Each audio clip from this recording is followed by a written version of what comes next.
My daughter and I have been doing yoga ever since she was 2 months old. It's been a part of our our lifestyle, something that we've always enjoyed together. My daughter was rolling up one of my large adult-sized yoga mats, and she was getting frustrated. She was almost in tears. It was at the stage where she wanted to do everything on her own. And she looked at me and said, "Too heavy for me, too big. I want my own little yoga mat." And I just stopped and I looked at her. Everything stood still around me and I thought, of course you do.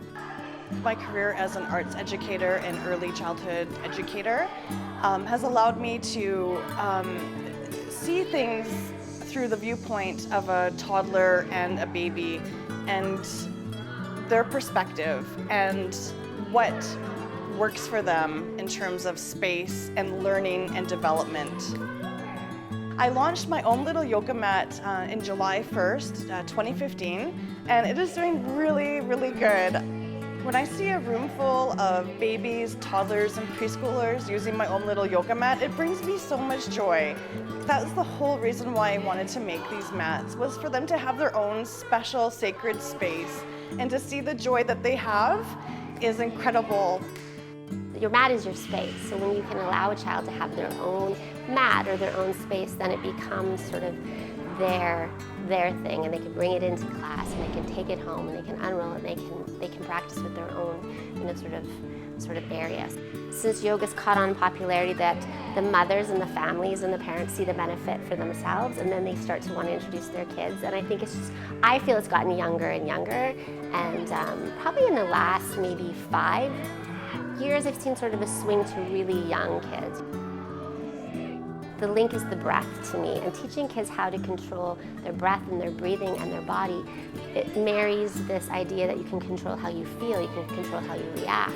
And I just think that anytime you can bring it in as early as possible is only going to help those children, especially as they start to go into school and start to feel the pressures. It's the perfect opportunity, I think.